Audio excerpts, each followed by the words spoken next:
messieurs, bonsoir. Merci d'avoir choisi RTI 1 à la une de ce 20h. L'Église catholique rend un ultime hommage à Monseigneur Paul Siméon Awana-Djro. L'homme de Dieu s'en est allé le 12 février dernier. Le Premier ministre Robert Begré-Mambé et plusieurs membres du gouvernement ont pris part ce jour à la messe de Requiem organisée en la mémoire de l'archevêque. Il sera inhumé demain vendredi à Boaké. La première dame Dominique Ouattara est solidaire de la communauté chrétienne en cette période de carême. Elle a fait des dons en vivres d'une valeur de 130 millions de francs CFA aux chrétiens de Côte d'Ivoire. Les fidèles pourront aussi célébrer la fête de Pâques qui aura lieu dans 10 jours. La police nationale s'étoffe. 2672 élèves sous-officiers ont intégré les rangs. Ils font partie de la 46e promotion de l'école de police d'Abidjan. Ces nouveaux fonctionnaires de la police ont reçu leurs épaulettes de fin de formation aujourd'hui. C'était en présence du ministre Diomandé Vagondo. Nous sommes à J-3 de la présidentielle au Sénégal. La campagne s'intensifie pour convaincre plus d'électeurs avant le vote de dimanche. On dénombre désormais 18 candidats suite au ralliement de Cheikh Tidiane Dièye à l'opposant Bassirou Diomaye Faye qui concourt pour Ousmane Sonko. Soyez les bienvenus sur RTI 1.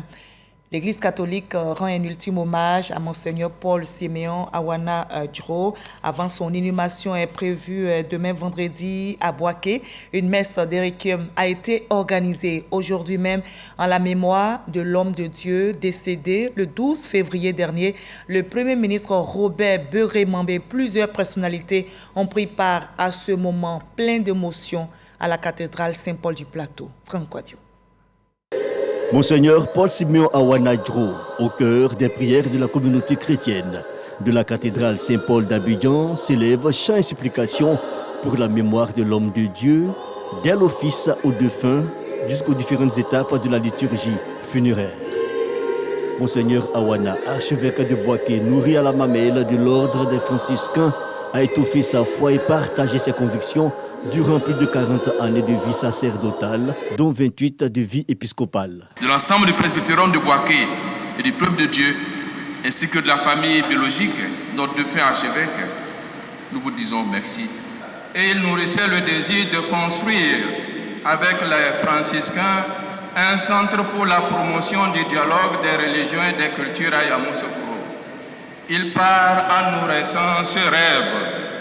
Sa Sainteté, le Pape François, tient à vous exprimer sa proximité spirituelle, de même qu'aux proches du défunt et aux fidèles de Boaké. Hommage et témoignage, mais aussi appel à s'inspirer du modèle de vie et de la spiritualité incarnée par l'homme, comme l'énonce Monseigneur Jean-Pierre Cardinal Coutois en présence du peuple de Dieu, de la classe sociopolitique et des membres du gouvernement avec à leur tête le Premier ministre Robert Begré-Mambé. Et quand vient l'heure du départ vers sa terre diocésaine, le chef du gouvernement qui aura côtoyé l'homme aux côtés des compagnons du défunt participe à l'aspersion de la dépouille à l'eau bénite. Un moment saisissant de l'œuvre de Monseigneur Awana, fidèle et religieux, en tire quelques enseignements. Qui aimait tout le monde et qui était pour la paix. C'est ce que nous avons retenu de lui. 40 ans, prêtre, 28 ans, il a sillonné pas mal de zones à Boaké, en tout cas dans le Grand Vébaoulé, Yamoussoukro. Monseigneur Paul Siméon Awana-Djro, 72 ans, a été évêque de Yamoussoukro de 1995 à 2006 avant de diriger l'archidiocèse de Boaké à partir de 2006. Voilà, c'est donc demain vendredi que l'homme de Dieu quittera définitivement les siens. Monseigneur Paul Siméon Awana-Djro sera porté en terre au sein de la cathédrale de Boaké où il a servi jusqu'à son rappel à Dieu. Sa dépouille, comme vous le voyez sur ces images, est arrivée dans la ville aujourd'hui même. Monseigneur Paul Siméon Awana-Djro, archevêque de Boaké, y a consacré 18 ans d'épiscopat. À l'entrée de la ville, les fidèles catholiques et ceux des autres confessions religieuses soutenus par les autorités locales se sont mobilisés pour un dernier hommage aux serviteurs de Dieu. Une veillée religieuse en sa mémoire a lieu aujourd'hui même à la cathédrale Sainte-Thérèse de l'Enfant Jésus. La première dame de Côte d'Ivoire est solidaire de toute l'église catholique qui est en deuil. Les fidèles sont en jeûne, vous le savez, depuis quelques semaines. Un moment de dévotion, de prière intense avant la Pâque prévue dans 10 jours. Et bien pour les soutenir, la première dame ivoirienne, Dominique Ouattara, a fait des dons en vivres d'une valeur de 130 millions de francs CFA. Viviane Aimé. En cette période de solidarité et de partage dictée par le carême chrétien, la première dame de Côte d'Ivoire, Dominique Ouattara, vient d'offrir d'importantes quantités de vivres à la communauté chrétienne, des vivres destinés en priorité aux fidèles les plus nécessiteux pour leur permettre de fêter dans la joie la Pâque chrétienne, couronnement des 40 jours de carême chrétien. Ce geste de solidarité de la première dame de Côte d'Ivoire, Dominique Ouattara, à l'endroit de ses frères et sœurs chrétiens à l'approche de la Pâque est devenu tradition, mais reste toujours accueilli avec une grande reconnaissance. Convié ce jeudi 21 mars au cabinet de la première dame à Cocody pour la présentation et la réception des dons, les responsables de toutes les communautés chrétiennes de Côte d'Ivoire ont répondu présents. Catholiques, méthodistes, célestes, aristes, orthodoxes, protestants des Assemblées de Dieu. La première dame de Côte d'Ivoire, en voyage en France avec son époux, était représentée par une de ses conseillères, Chantal Poity. Présente aussi la ministre de la Cohésion nationale, de la solidarité et de la lutte contre la pauvreté, Miss Belmont Dogbo. Présent également le conseiller spécial du président de la République chargé des cultes, ainsi que le représentant du ministre de l'Intérieur et de la Sécurité. La rencontre a été marquée par des invocations à Dieu et des prières de bénédiction en faveur de la première dame et de son époux, le président de la République Alassane Ouattara, par les représentants de l'Église méthodiste unie de Côte d'Ivoire et de l'Église catholique, les deux plus grandes communautés chrétiennes du pays. Le rôle est revenu au vicaire épiscopal Norbert Éric Abécan de remercier la première dame de Côte d'Ivoire au nom de tous les bénéficiaires. La première dame, Madame Dominique Ouattara. Nous voyons avec sa fondation qui fait beaucoup de bien. Il n'y a que les aveugles qui ne voient pas et les sourds qui n'entendent pas. Nous voyons, nous entendons tout ce bien qu'elle fait à travers la fondation Children of Africa. Pour les plus pauvres, les plus démunis et particulièrement pour les enfants. En pareille occasion, en pareil mois, elle rassemble tous les frères et sœurs de différentes religions chrétiennes particulièrement, pour faire des dons, pour nous montrer que c'est une dame au cœur d'or qui est toujours prête à offrir, à donner. Et je voudrais, au nom de tous les responsables religieux ici présents, que vous puissiez transmettre à la première dame un sincère remerciement.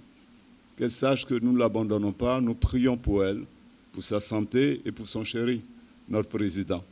Que Dieu nous garde toujours unis, que dans ce pays, nous puissions vivre en harmonie, qu'il n'y ait pas de guerre de religion. Et le fait de nous retrouver ici montre que notre volonté de faire vraiment cette volonté de Dieu, vivre frères et sœurs ensemble. Au nom de la première dame, sa représentante Chantal Poity a traduit les motivations d'amour et de partage de la généreuse bienfaitrice. Nous sommes dans le temps du partage et de la charité. C'est pourquoi la première dame, connue pour ses actions caritatives menées à travers la fondation Children of Africa, n'a pas voulu être en marge de ce temps de solidarité. Cette année encore, elle fait parler son cœur en se souciant de ses frères et sœurs dans le besoin. Fidèle à sa vision humanitaire, elle leur témoigne sa générosité et son soutien à travers les nombreux dons faits ce jour aux familles en difficulté au sein de nos communautés chrétiennes pour la fête de Pâques. Pour que nos frères et sœurs chrétiens puissent célébrer dans la joie les fêtes pascales qui approchent, le tout pour une valeur totale de 130 millions de francs CFA. La ministre de la Cohésion nationale et de la solidarité a exprimé les félicitations du gouvernement pour ce énième geste de solidarité manifesté par la première dame à l'endroit des personnes vulnérables. Le gouvernement, a souligné la ministre, n'entend pas demeurer en reste. Madame la Première Dame, je voudrais profiter de cette occasion pour vous témoigner toute mon admiration pour les actions concrètes engagées par vous en vue de consolider la solidarité et la cohésion entre les fils et filles de cette nation. Dans la marche pour cette solidarité agissante en faveur de la paix et l'entraide, les communautés religieuses ont toujours été à nos côtés, à travers des prières, des conseils et même des actions. C'est pourquoi je voudrais saisir ici l'occasion de leur témoigner la gratitude du gouvernement ivoirien conduit par M. le Premier ministre Beugre Mambé. Je profite de cette cérémonie, messieurs les guides religieux, pour vous donner l'annonce.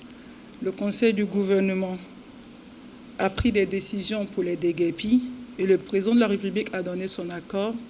Dès la semaine prochaine, du mardi au jeudi, nous serons à Yopougon. Pour nos parents qui ont été déguerpis, ils recevront le premier pont qui est de 250 000 francs pour leur permettre d'avoir un soutien.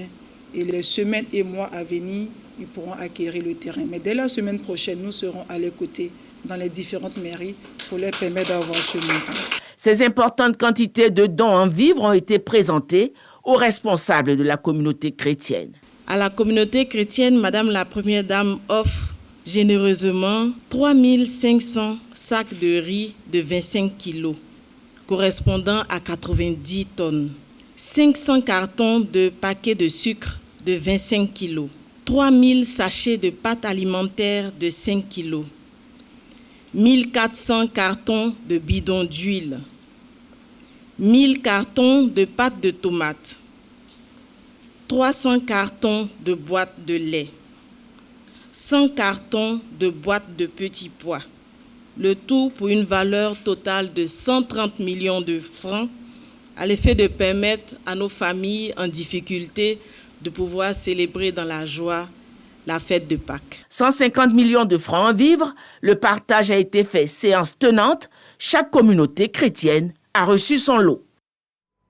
Voilà donc ce don de la Première Dame de Côte d'Ivoire destiné à tous les chrétiens de Côte d'Ivoire qui se préparent à célébrer Pâques dans 10 jours.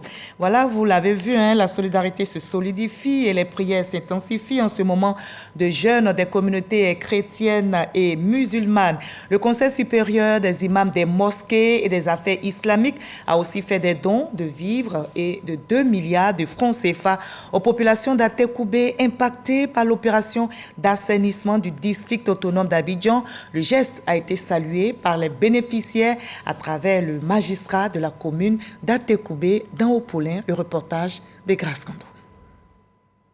6 quartiers de la commune d'Atekoubé impactés par l'opération d'assainissement du district d'Abidjan. En cette période de jeûne qui rime avec partage et solidarité, le Conseil supérieur des imams des mosquées et des affaires islamiques se tient aux côtés des populations. Un don alors de 4 tonnes de riz et de sucre et d'une enveloppe de 2 millions de francs CFA réceptionnée par le premier magistrat de la commune. Nous avons eu le grand privilège de recevoir le cheikh Aïma Ousmane Diakité qui est venu ici pour nous apporter les valeurs de la solidarité, de la spiritualité et de la fraternité. Nous pensons que ça a été un grand moment de partage et aussi de soulagement par la prière et les paroles fortes que le guide spirituel de la communauté musulmane est venu nous apporter à Atekoubé au nom de toutes les populations. Nous lui avons témoigné notre infinie gratitude et souhaitons qu'Allah mette la baraka dans sa mission pour qu'il continue toujours d'être un guide qui apporte la lumière, la sérénité et la paix dans notre pays. Nous avons apporté le modeste don pour remettre à M. le maire afin de l'aider. Nous suivons tout son engagement, toute sa présence et toute sa générosité. Donc nous sommes venus pour lui apporter, lui et à ses administrés, nos bénédictions d'abord et avant tout dans ce mois de Ramadan, notre soutien, notre réconfort, et monsieur le député maire a toutes nos bénédictions et que Dieu bénisse toute la commune d'Atekoubé, la commune famille. Ce concept, il va falloir que monsieur le député maire puisse développer cela pour que chaque commune en Côte d'Ivoire devienne une commune famille. Le Conseil supérieur des imams des mosquées et des affaires islamiques n'entend pas s'arrêter là. Il compte étendre cette toile de solidarité à d'autres communes. Voilà le COSIM qui soulage ainsi les populations d'Atekoubé impactées par l'opération d'assainissement du district autonome d'Abidjan. Il s'agit de dons en vivres et en numéraire d'une valeur de 2 millions de francs CFA.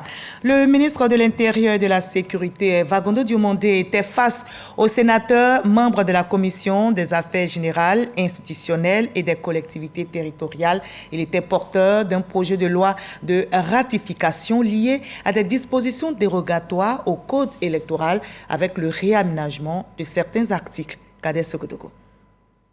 Pour permettre une meilleure organisation des élections locales et sénatoriales de 2023 par la Commission électorale indépendante, CEI, le président de la République, Alassane Ouattara, a pris par ordonnance le projet de loi instituant des dispositions dérogatoires au code électoral par réaménagement de certains articles. Le temps est venu pour le Sénat de se prononcer sur le projet de loi. Pour sa ratification, le général Vagondo Diomandé, ministre de l'Intérieur et de la Sécurité, est à cet effet devant la Commission des Affaires générales, institutionnelles et des collectivités territoriales, présidée par le sénateur Vali Sidibé. Le projet de loi est ratifié à l'unanimité. Cette volonté du président de la République s'est traduite par la prise de ces textes que les vénérables sénateurs viennent d'adopter à l'unanimité, signe pour nous de la bonne compréhension des dispositions prises par le gouvernement dans le cadre de la gestion des questions électorales sur proposition de la Commission électorale indépendante. Les vénérables sénateurs s'en sont bien imprégnés et ont compris l'importance du texte et ils ont choisi d'aller à l'essentiel. Prochain émissaire du président de la République devant le Sénat, le ministre Bruno Nabagné-Koné. Il sera face à la Commission des affaires sociales et culturelles avec le projet de loi sur la profession des ingénieurs conseils.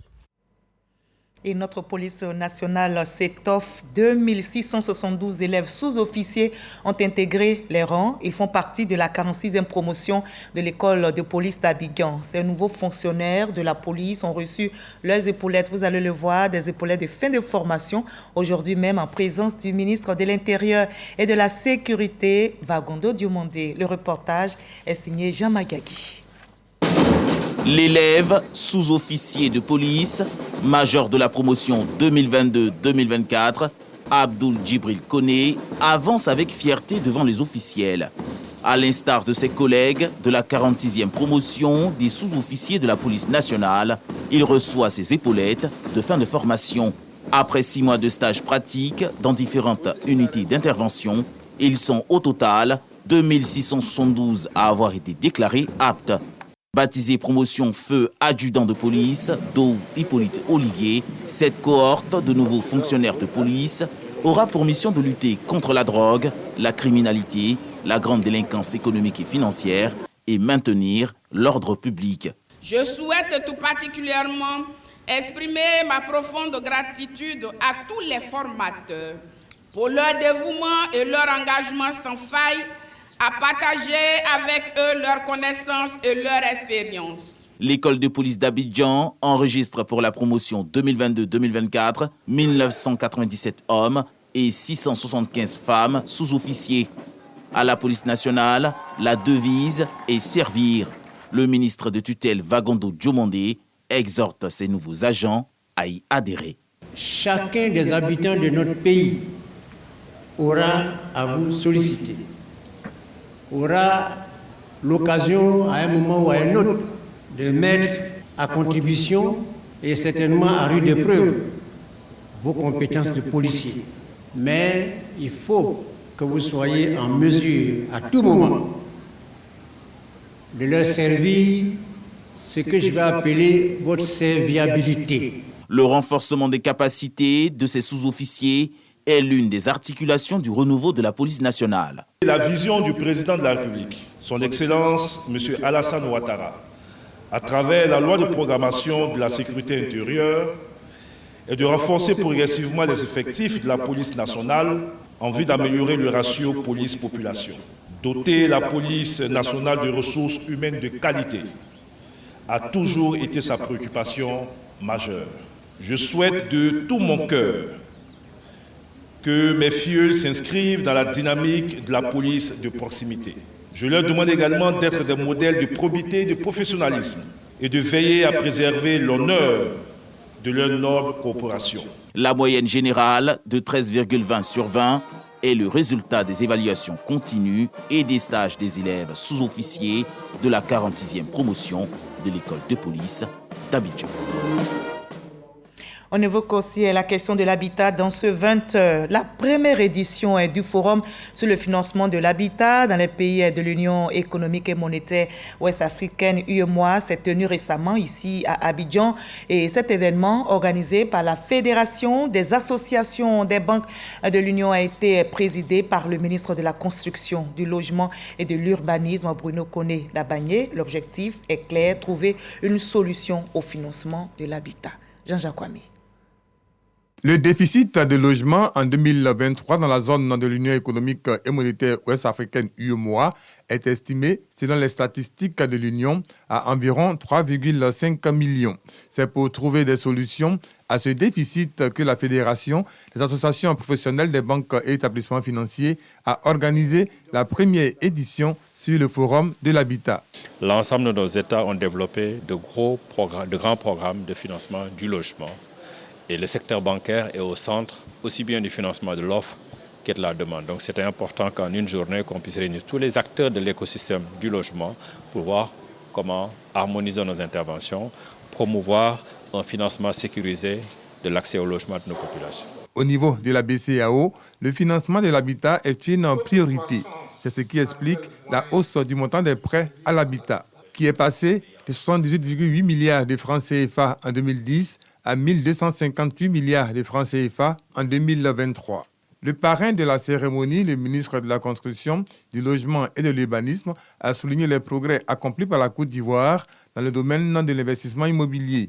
Il a également décliné les attentes du gouvernement en matière de financement du secteur de l'habitat. Si nous nous projetons sur les besoins qui sont ceux de notre pays, 833 000 unités, nous arrivons à plus de 40 000 milliards de francs CFA.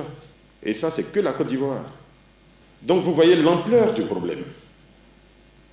Même si le privé contribue, l'essentiel du problème risque, malheureusement, de ne pas être traité. Parce que ce privé voudra être accompagné. Et l'aspect capitalistique de cet écosystème-là fait que sans accompagnement, sans assurance des autres parties prenantes, le privé aura du mal à avancer. Des pistes de solutions qui permettront aux participants de relever les défis du financement de l'habitat dans l'UEMOA. Et toujours dans la capitale économique ivoirienne, Abidjan abrite la 22e session du Conseil des gouverneurs de la Banque d'investissement et de la CEDEAO. Le ministre gambien de l'économie et des finances a été élu président du Conseil des gouverneurs en remplacement de l'ivoirienne Nialé Kaba et il occupera ce poste pour un mandat de 12 mois. Juliette Ouya. Sidi Keïta, désormais président du Conseil des gouverneurs de la BIDC, la Banque d'investissement et de développement de la CEDEAO. Le ministre gambien des Finances et des Affaires économiques a été désigné lors de la 22e session ordinaire du Conseil, rencontre couplée à la 12e Assemblée générale extraordinaire.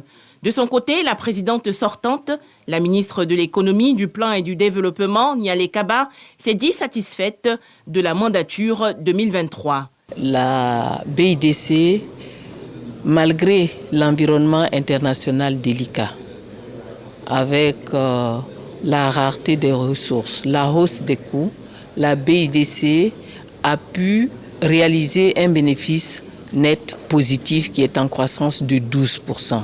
La BIDC présente un portefeuille qui est sain en majorité.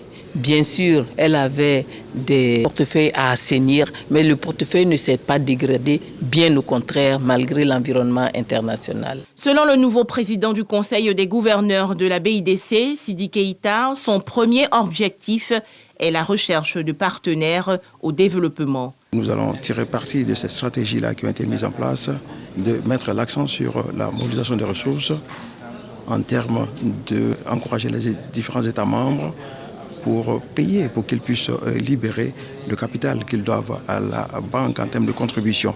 Donc, rechercher des partenaires au développement qui vont également injecter des ressources au sein de l'institution. Donc, accroître également le pool de réserve et de ressources que nous avons au niveau de la banque.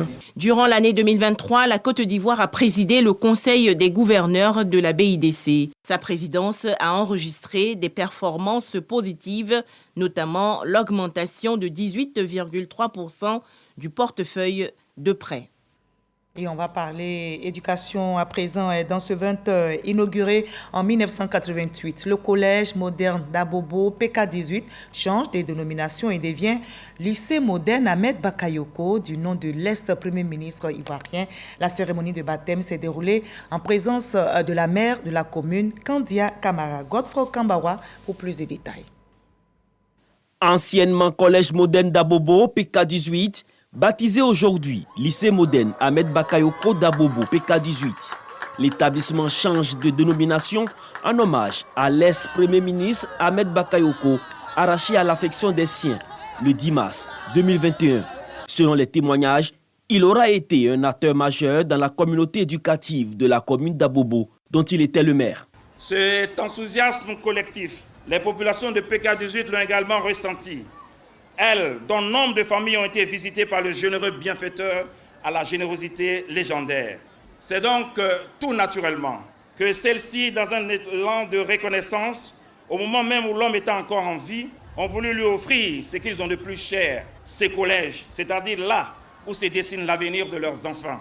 Touchée par cette reconnaissance, la famille Bakayoko marque son adhésion à cette initiative qui pérennise les valeurs de l'homme. Convaincu que la jeunesse est le pilier, l'avenir d'une nation, il était soucieux qu'elle soit formée, éduquée et encadrée afin de jouer pleinement sa partition. C'est pourquoi rebaptiser le lycée moderne d'Abobo PK18 en lycée Ahmed Bakayoko d'Abobo PK18 est un grand hommage qui lui est fait, ainsi qu'à nous, sa famille. Nous en sommes sincèrement touchés, plein de gratitude. Pour le maire de la commune d'Abobo, Kandia Kamara, c'est un devoir de mémoire. Surtout, perpétuer l'œuvre de son prédécesseur.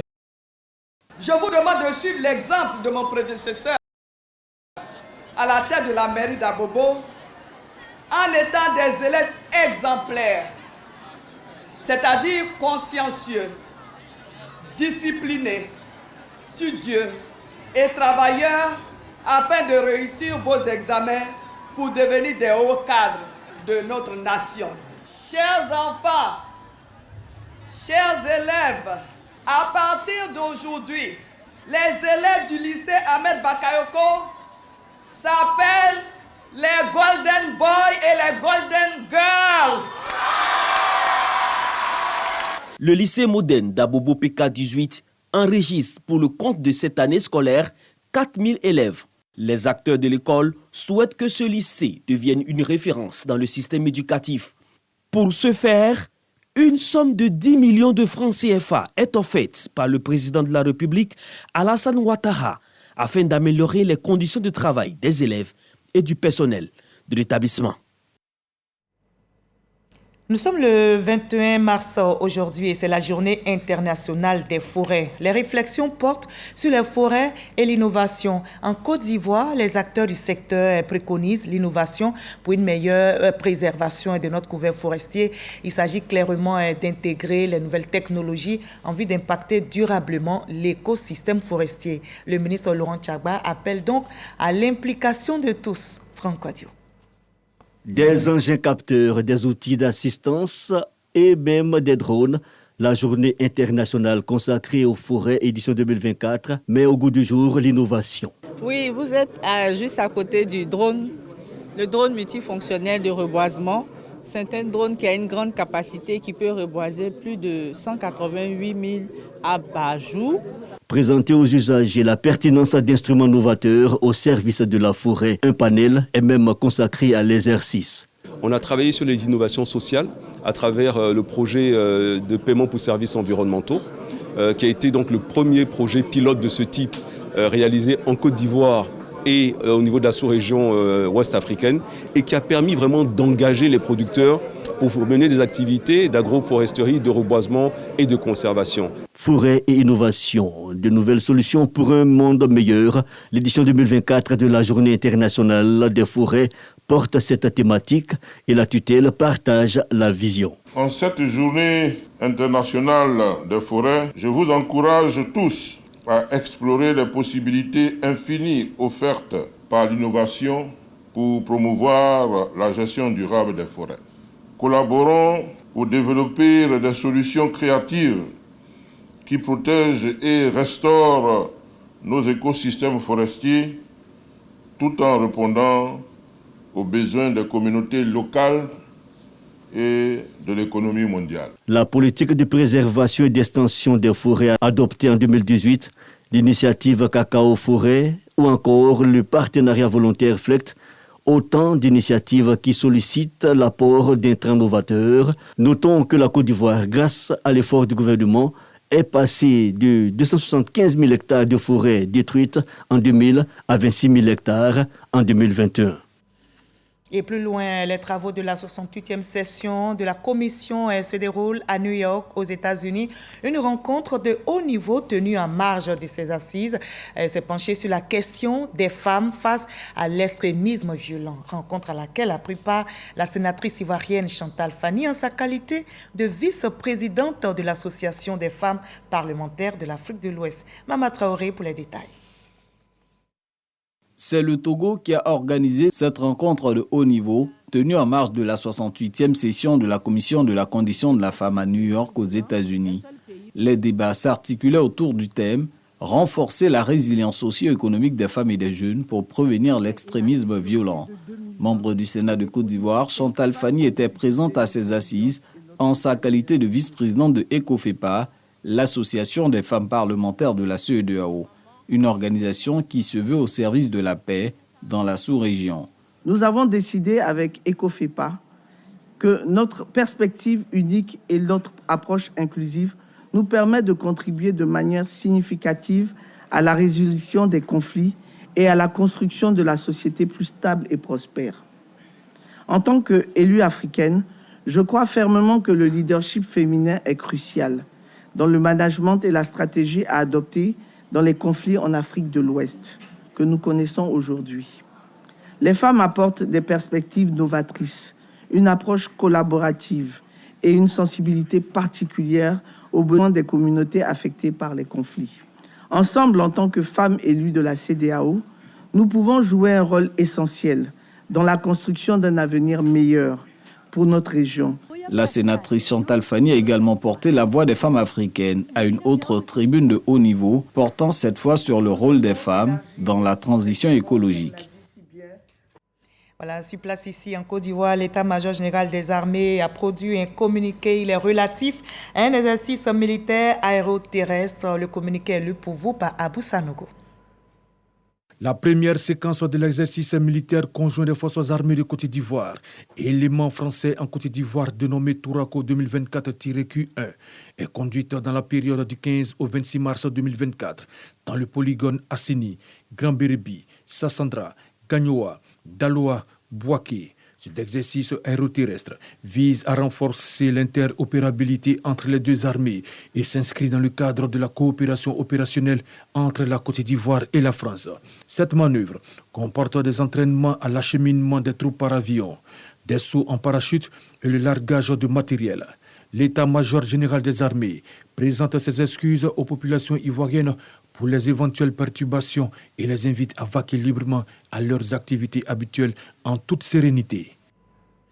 Voilà, nous sommes à J-3 de la présidentielle au Sénégal. La campagne s'intensifie pour convaincre plus d'électeurs avant le vote de dimanche. On dénombre désormais 18 candidats, dont une seule femme, suite au ralliement de Cheikh Tidiane Dièye à l'opposant Bassirou Diomaye Faye qui concourt pour Ousmane Sonko. La campagne démarrée le samedi 9 mars dernier va s'achever demain vendredi 22 mars. À minuit, Sidonie Davila et Ulrich Adongon sont sur place au Sénégal. Vous aurez le compte rendu complet dans nos prochains journaux. Et moi, je vous dis à demain, 20h, avec le même bonheur.